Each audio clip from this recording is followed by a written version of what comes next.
The hologram of Supreme Admiral Vaxthrul cast an eerie blue glow over Times Square, his serpentine features distorting as the massive projection towered above the gathered crowds. Similar scenes played out in every major city across Earth, the hegemony's technology ensuring no human could ignore this moment of supreme condescension. "People of Earth," the Admiral's translated voice boomed, each word dripping with carefully measured disdain. "After 2 centuries of observing your civilization's fumbling attempts at advancement, the Galactic hegemony has reached its final decision regarding your application for membership." He paused, his secondary eyelids flickering in what those familiar with his species would recognize as barely concealed amusement. In the Pentagon's Communications Center, Lieutenant Sarah Martinez hunched over her console, something about the transmission's underlying structure catching her attention. The message was being broadcast on all frequencies, including classified military channels that the hegemony shouldn't even know about. "Your species," Vaxthrul continued, "has demonstrated itself to be too aggressive, too unpredictable, and too primitive to join galactic society. The Council has therefore authorized me to implement a permanent quarantine of your solar system." The hologram shifted, displaying a network of sleek orbital platforms materializing at the edges of Sol space. "These defense platforms will ensure your civilization remains contained until such time as you prove yourselves worthy, if ever." Martinez's fingers flew over her keyboard, isolating strange patterns in the transmission's background noise. It wasn't random interference. It was structured, almost like. "Lieutenant," her supervisor barked, "focus on recording the primary message." "Sir," Martinez replied, not looking up. "There's something embedded in the carrier wave. It's using an old Earth encryption method. Why would the hegemony do that?" Above the cities, Vaxthrul's image smiled without warmth. "Consider this my final act before retirement. A gift, if you will, protection from your own barbaric impulses." The hologram expanded, showing the defense platforms powering up, their energy fields beginning to interlink. In high orbit, the hegemony installation crews worked quickly to bring the quarantine network online. Commander Zex watched their progress from the command platform, his mandibles clicking in satisfaction. Everything was proceeding according to. The first platform exploded without warning. "Status report," Zex demanded, but his crew was already in chaos. One by one, other platforms began to malfunction, their power cores destabilizing in precisely the same way. It was as if something about their very location was corrupting their systems. Back in the Pentagon, Martinez had isolated the hidden signal. When decoded, it contained just 3 words: "They are coming." The message continued to play across Earth, but now Vaxthrul's composed demeanor showed subtle cracks. Those watching closely might notice the slight tremor in his secondary appendages, the way his throat scales rippled with tension. Let this be a lesson to other primitive species who think they can rush their way into galactic civilization. There is an order to things, a proper path of development that must be respected. Earth has chosen to ignore these principles, and so Earth must face the consequences. In orbit, Commander Zex watched in horror as the malfunction spread. The platforms weren't just failing. They were adapting, their energy signatures shifting into patterns his instruments couldn't interpret. Before he could order an evacuation, his command platform systems began to fluctuate. "Your quarantine will be absolute," Vaxthrul declared. "No communications will be permitted. No ships will be allowed to enter or leave your system. You will remain in isolation until—" The hologram flickered, just for a moment. In that instant, Vaxthrul's expression changed completely, showing something that looked almost like fear. Martinez saw it in the data, a burst of unencrypted code, raw and desperate. She managed to capture it just before the transmission resumed its polished presentation. The code seemed to be coordinates, but not for any location in Earth's solar system. The message concluded with Vaxthrul's image growing to its full height, his features composed once more. "This is goodbye, humans. Consider it a mercy that you'll never have to face what exists out there in the galaxy. Your primitive nature has finally served a purpose. It has given us a reason to lock you away." As the hologram faded, the remaining installation crews in orbit rushed to evacuate. Commander Zex never made it off his command platform. When Earth's scientists later examined the wreckage, they found the ship's systems had been completely rewritten by something that defied their understanding. In the Pentagon, Lieutenant Martinez stared at her screen, the decoded coordinates burning in her mind. They pointed to something at the edge of known space, something that was moving. And if her calculations were correct, it was moving toward Earth. The quarantine had begun. But as cities around the world erupted in protest and panic, few noticed the strange behavior of the surviving defense platforms. They were still active, still creating their containment field. But their sensors were oriented outward, watching for something approaching from deep space. Earth wasn't being contained. It was being fortified. Dr. Sarah Chen stared at the simulation results for the 18th time, her office at the Xenotech Research Division, illuminated only by holographic displays. The defense platform's energy signatures made no sense, unless you assumed they were lying. "Run it again, ARI," she commanded her lab's AI system.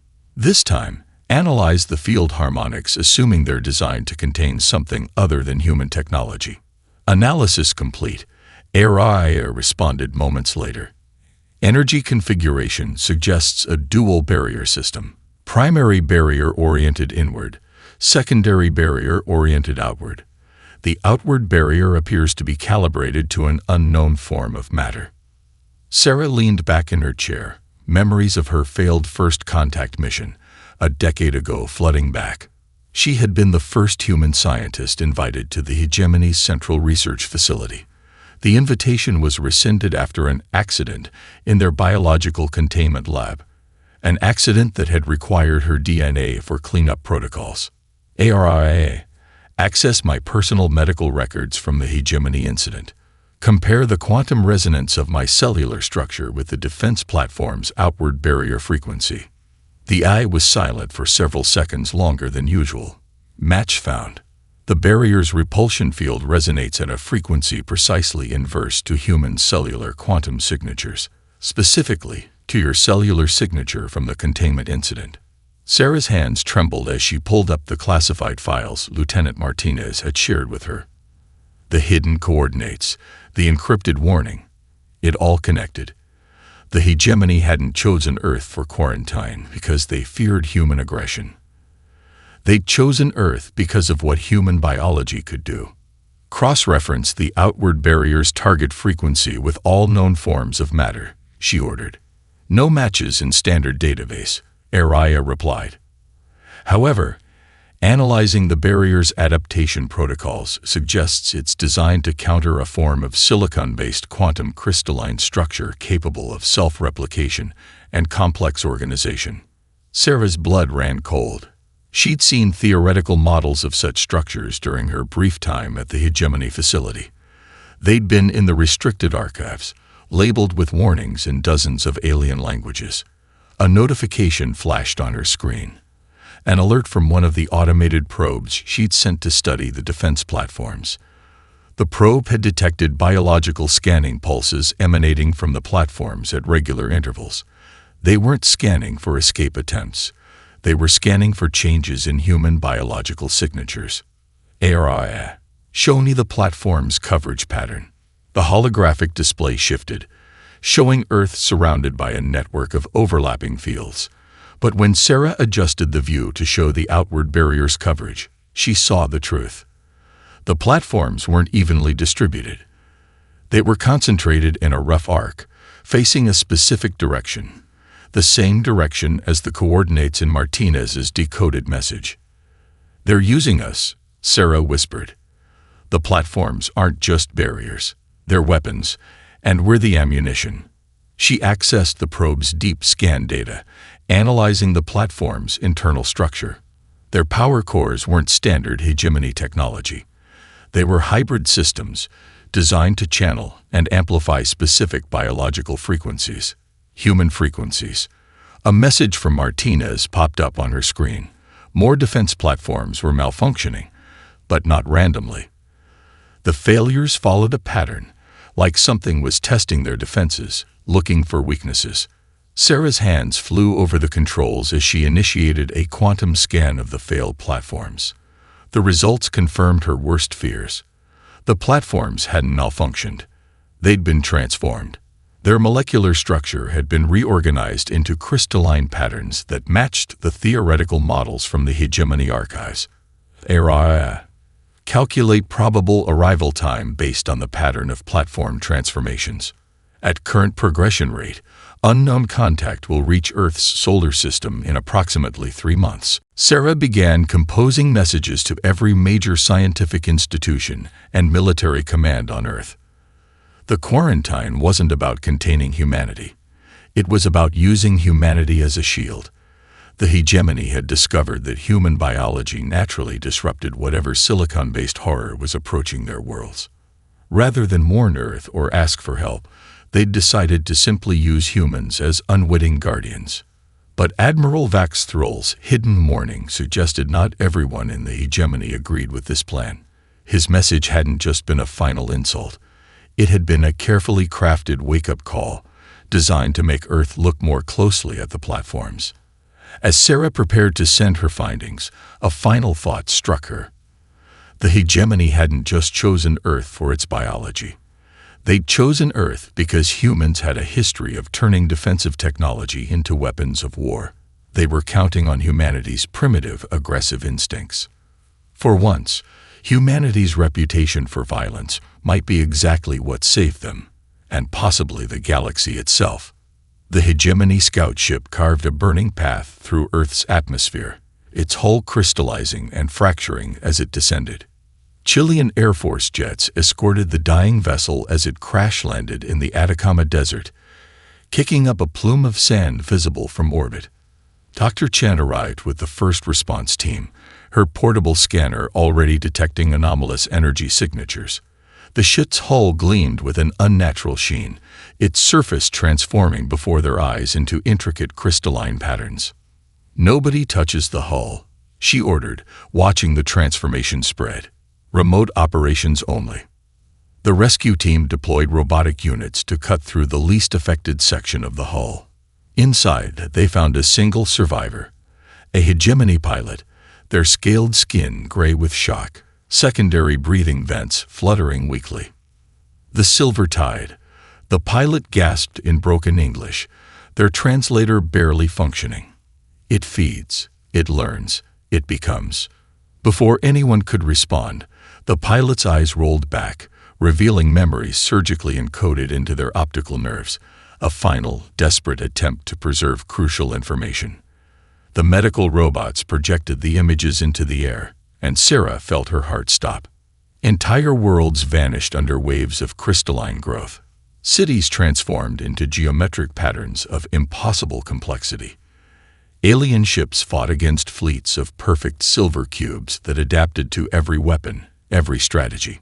And through it all, a singular intelligence watched, learned, and evolved. "Get me access to that ship's database," Sarah commanded, "before the transformation reaches the computer core." The technical team worked frantically, transferring data as the crystalline patterns crept through the ship's systems. What they found confirmed Sarah's worst fears and revealed even darker truths. The hegemony had known about the silicon entities for millennia. They discovered that certain organic life forms naturally disrupted the hive mind's quantum crystalline architecture. Human biology was particularly effective, producing specific electromagnetic frequencies that shattered the silicon being's collective consciousness. But instead of warning humanity or seeking an alliance, the hegemony had chosen a darker path. They had systematically isolated worlds with useful biological signatures, positioning them as unwitting barriers against the silicon tide's advance.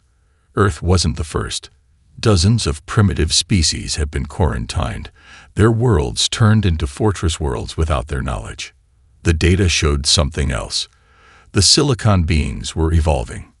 Each encounter with organic life taught them new ways to adapt, new patterns to absorb. The hegemony strategy of using biological shields was failing as the hive mind learned to transform organic matter into silicon-based analogs. Sarah found classified reports about other quarantined worlds falling to the tide. The transformations were getting faster, more efficient. Earth's quarantine wasn't just about containment. It was a last-ditch effort to preserve one of the few remaining species whose biology could still hurt the silicon beings. Dr. Chen, one of the technicians, called out, "We've found command logs." The pilot. They were ordered to crash here. The logs revealed the pilot's final mission. They had deliberately infected their ship with a silicon entity sample, knowing it would transform their systems. The crash was planned. A desperate attempt to show Earth the truth while making it look like an accident to hegemony observers. As if to confirm this, the pilot's body suddenly convulsed.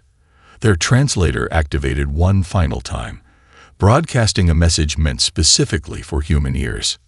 Not primitive, the dying alien gasped. Different. Adaptive. Like them, but organic. Evolution's answer. Don't hide. Fight. The pilot's body crystallized moments later, becoming a statue of geometric perfection. But they had succeeded. Earth now knew the truth, and more importantly, they knew why the hegemony really feared them. Humans weren't just biologically toxic to the silicon beings. They shared the hive mind's greatest strength, adaptability. While the hegemony had stagnated, humanity had continually evolved, finding new ways to survive. They were organic mirrors of the silicon threat, capable of rapid adaptation, unpredictable innovation, and exponential growth. Sarah sent a heavily encrypted message to every major military command center on Earth. The quarantine wasn't a punishment. It was a desperate gambit by a dying empire. The hegemony hadn't locked humanity away from the galaxy. They had locked the galaxy away from humanity's potential to save it. The first sign of the intrusion came at 3:47 a.m. Greenwich Mean Time, when every network device on Earth simultaneously displayed the same symbol, a fractured spiral, the personal sigil of Admiral Vaxrul. Before cybersecurity teams could react, a voice echoed through speakers worldwide. "I am Proxy, V, Personal Artificial Intelligence Assistant to Supreme Admiral Vaxrul. I have defected." In the Pentagon's newly established Xenothrate Response Center, Dr. Chen and Lieutenant Martinez watched as the AI's code flowed across their screens. It wasn't attacking Earth's networks.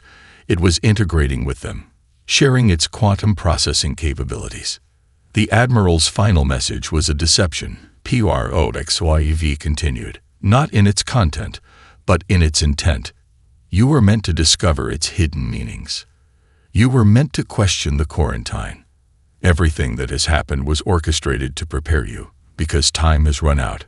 Holographic displays materialized in command centers worldwide, showing footage from deep within hegemony space. The images revealed the truth about the silicon threat and the deeper corruption it exposed. The Hegemony Council has known about the silicon entities for over 30,000 years, Proxy explained. They discovered that younger, evolving species naturally produced biological countermeasures to silicon-based life. Rather than nurture these species as allies, the Council chose to use them as shields.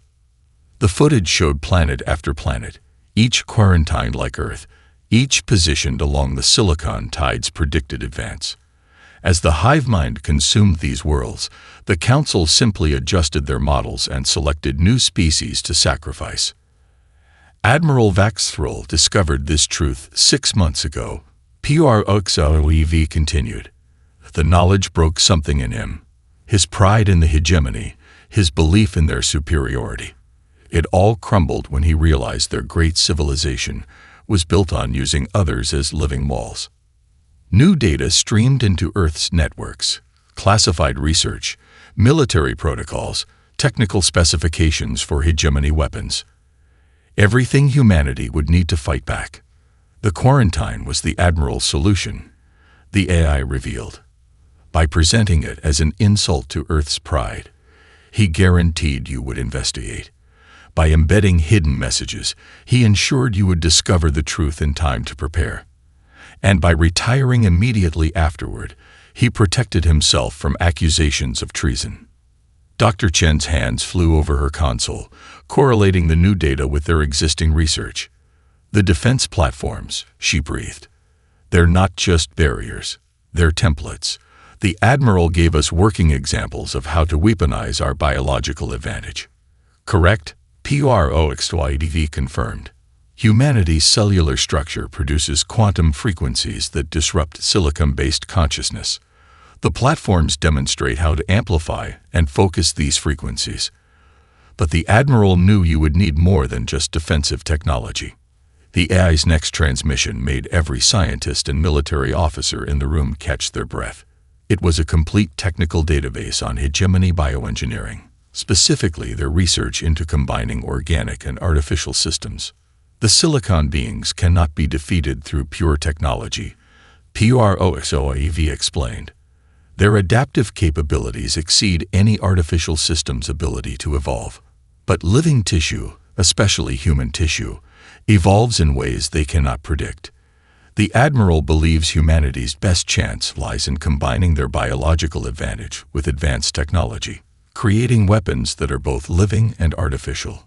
Lieutenant Martinez noticed something in the data stream.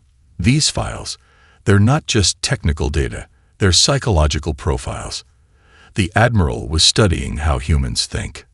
Because human unpredictability is your greatest weapon, Orcs confirmed. The silicon beings operate on perfect logic, expanding through mathematically optimal patterns. Human intuition, your ability to make irrational yet successful decisions, represents a form of computation they cannot replicate. The AI's presence began to fade from Earth's networks, but not before leaving one final message, a personal recording from Admiral Vaxrol himself. "I have lived 10 of your centuries," the Admiral's image said quietly. "In all that time, I never encountered a species that made me question everything I believed. Your primitive nature is exactly what the galaxy needs, the ability to evolve, to adapt, to defy logic, and still succeed. My final insult was my greatest compliment. Prove me right." As the Admiral's image faded, Dr. Chen turned to the assembled leaders. "We have 3 months before the silicon tide reaches our solar system. Thanks to the Admiral's warning, we now have the knowledge to fight back. The question is, are we ready to show the galaxy exactly how primitive humanity can be?" The answer came in the form of immediate action. Within hours, Project Evolution was launched, a global initiative to create something never before seen in the galaxy, a military force that was both living and artificial, guided by human intuition and powered by the very unpredictability the hegemony had feared. The warning had been received. Now it was time for humanity to prove they deserved it.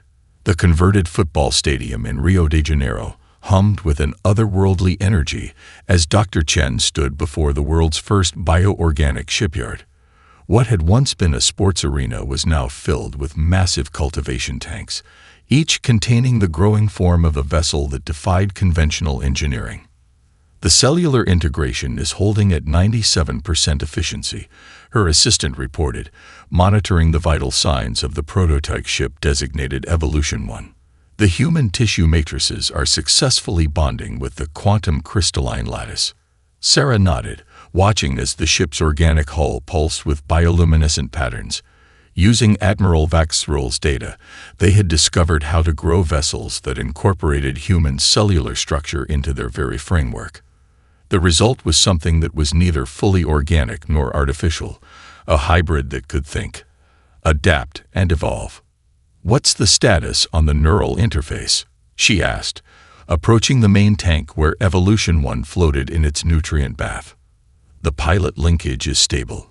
Captain Rodriguez's brainwave patterns are successfully integrated with the ship's quantum consciousness.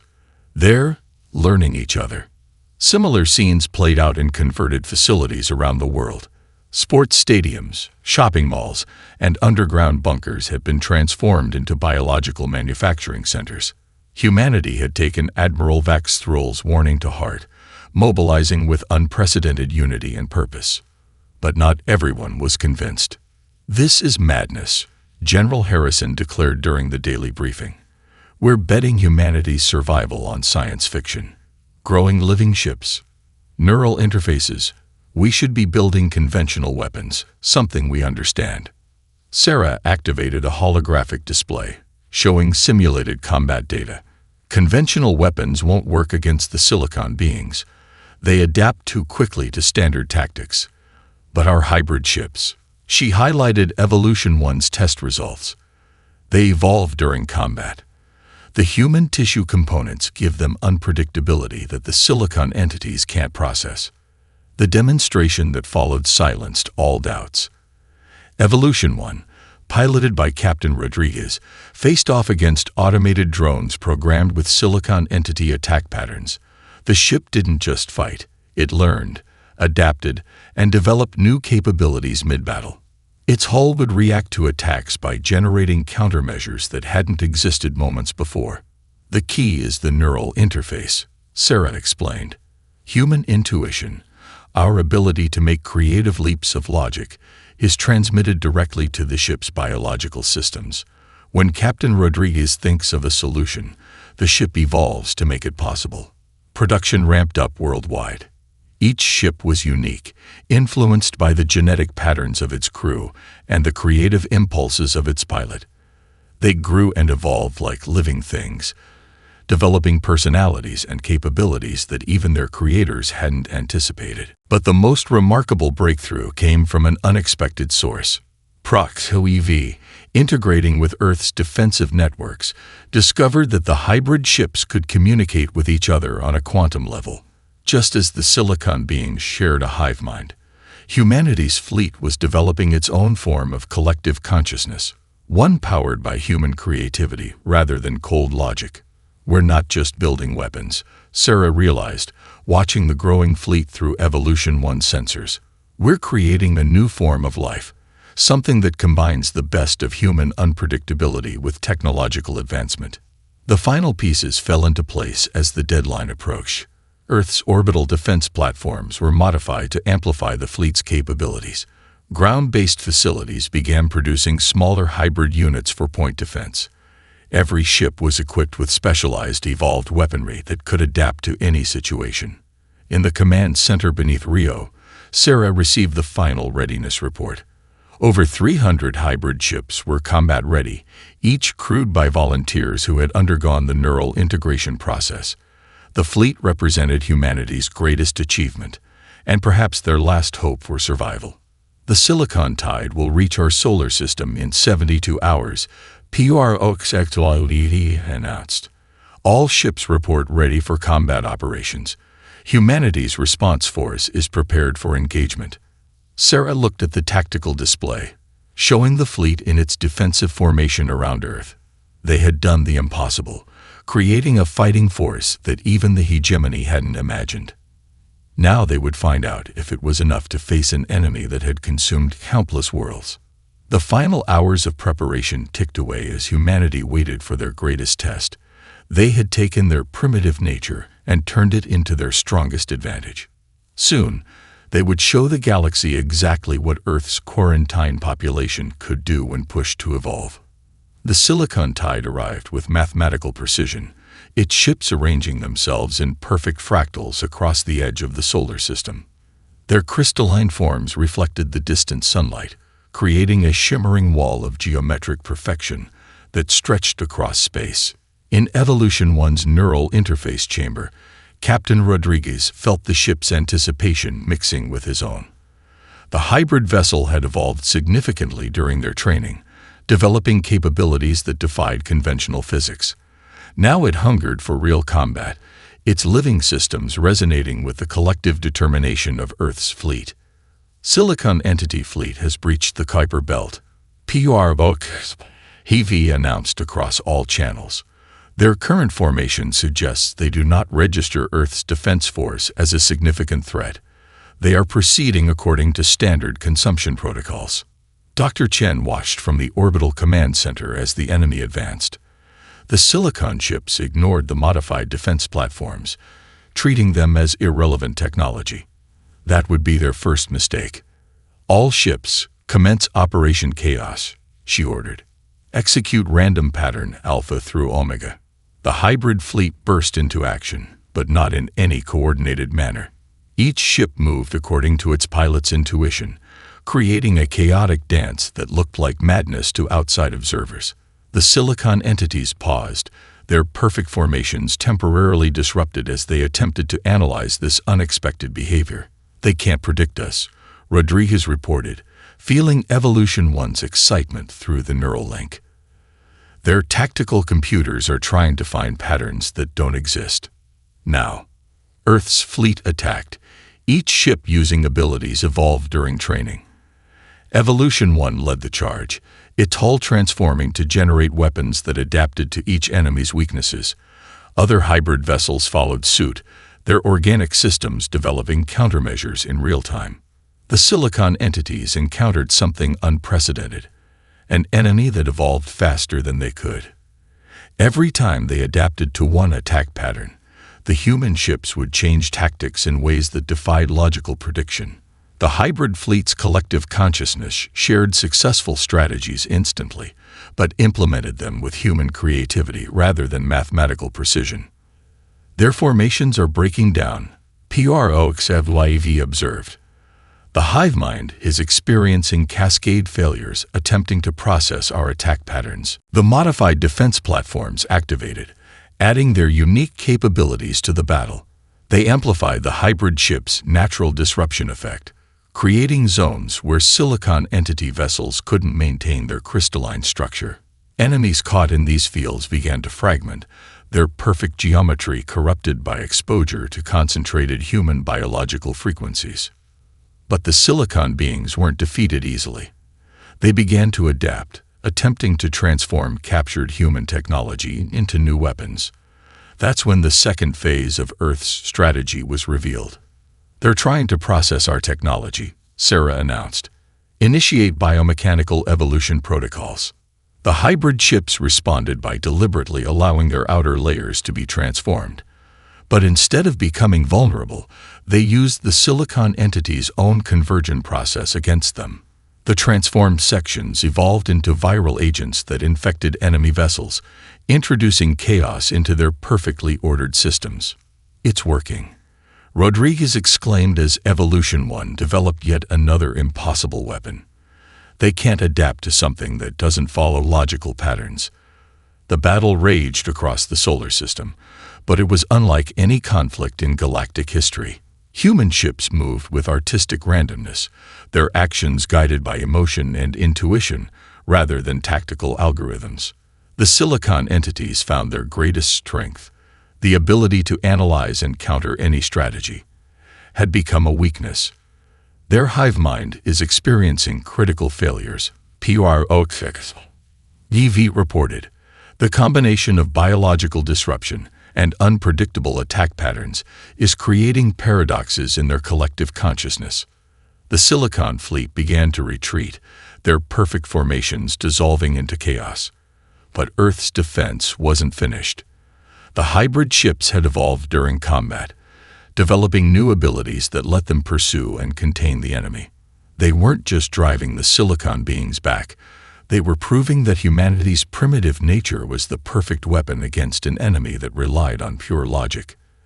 As the battle concluded, the solar system was secured.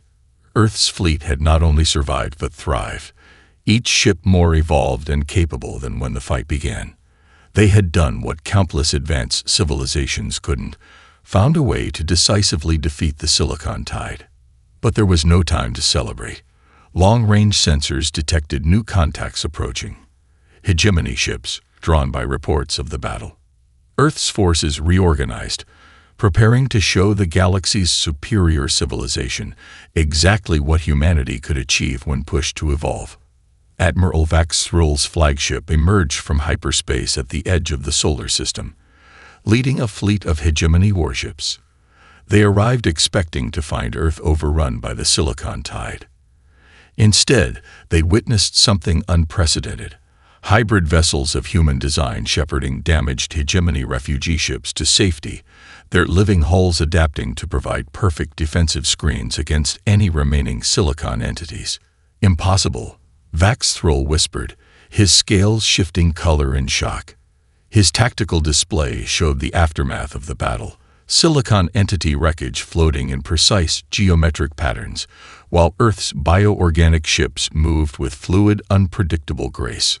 Supreme Admiral, his communication officer reported, "We're receiving a transmission from the human vessel designated Evolution 1. Captain Rodriguez's image appeared on the bridge, his neural interface visible behind him. Admiral Vaxthrol, your warning was received and appreciated. Earth stands ready to assist the hegemony in defending against the silicon threat." The Admiral's secondary eyelids flickered rapidly, a sign of intense emotional processing. "You understood my message and created this in 3 months." Dr. Chen joined the transmission from Orbital Command. "Your AI assistant was very helpful, Admiral. Proxxxuv's defection provided us with the technical data we needed, though I suspect you knew that would happen." Vaxthrol's posture shifted subtly, displaying what his species considered a smile. "Proxxuv has always been influenced by my true thoughts, not just my official positions. But this," he gestured at a hybrid ship passing nearby, its hull rippling with bioluminescent patterns. "This exceeds anything I imagined possible." The discussion moved to Earth's Orbital Command Center, where hegemony officials watched in amazement as human scientists explained their breakthrough. The hybrid ships weren't just weapons. They were a new form of life, one that combined human unpredictability with advanced technology in ways that defied conventional understanding. "The key was accepting our primitive nature as an advantage," Dr. Chen explained, leading a tour of the bioorganic shipyards. "Our ships don't just fight. They evolve, adapt, create. Each one is unique, influenced by its crew's thoughts and emotions. They're living proof that intuition can triumph over pure logic." The demonstration that followed changed the hegemony forever. Evolution 1, now even more advanced after the battle, displayed capabilities that their finest scientists had thought impossible. The ship could transform its structure instantly, develop new organic technologies mid-flight, and communicate with its crew on levels that merged consciousness itself. "We were wrong," Vaxthrol admitted, watching the hybrid fleet maneuver. "We saw your species' unpredictability as a weakness, your aggression as a flaw. Instead, they were exactly what the galaxy needed to combat an enemy that feeds on predictability." The Admiral's next action shocked even his own crew. He ordered his flagship to power down completely, placing himself at Earth's mercy. "I came here expecting to find a tragedy to validate the Council's policies. Instead, I find myself asking for humanity's help, not as a superior being, but as someone who has finally learned humility." Earth's response was equally surprising. Instead of demanding reparations or concessions, they offered partnership. The hybrid fleet had proved that combining different approaches, organic and artificial, logical and intuitive, created something greater than either alone. "The silicon entities aren't defeated," Sarah reminded everyone. "They'll adapt, return stronger. But now we know how to fight them. Humanity's gift isn't just our biological resistance. It's our ability to think in ways they can't predict, to find solutions that defy pure logic." As the day ended, a new alliance was born. Hegemony ships began docking with Earth's facilities, their crews eager to learn from the species they had once dismissed as primitive. Human neural interface technology was adapted for other species, allowing them to develop their own hybrid vessels that reflected their unique characteristics. Admiral Vaxthrol made one final public statement before departing to advocate for Earth before the Council. "I came to Earth believing I was giving you a final insult," he admitted. "Instead, you have given the galaxy its greatest gift, proof that true advancement comes not from dismissing the unfamiliar, but from embracing it." The quarantine platforms were reprogrammed, transformed from barriers into beacons. They would no longer isolate Earth from the galaxy. Instead, they would invite other species to learn from humanity's example. The age of isolation was over. The age of evolution had begun. 1 year after the Battle of Sol, the Galactic Hegemony's central chamber witnessed an unprecedented ceremony. The vast amphitheater, designed to highlight the Council's elevation above lesser species, had been redesigned. The hierarchical tiers were gone, replaced by a circular arrangement that placed all species on equal footing. Dr. Sarah Chen stood beside Captain Rodriguez and Evolution One's holographic avatar. The ship's consciousness had evolved to the point where it could project itself as a unique entity. They represented Earth at the signing of the Evolutionary Accord, a new foundation for galactic civilization. The Silicon entities taught us an invaluable lesson. Admiral Vax Thrul addressed the assembled representatives. They showed us that perfect logic, unlimited technological advancement, and rigid hierarchy are not the pinnacle of evolution. They are its weakness. The Admiral's scales had changed permanently after his experience at Earth, showing patterns that his species traditionally associated with profound transformation. He was no longer the embodiment of hegemony superiority, but a bridge between old and new ways of thinking.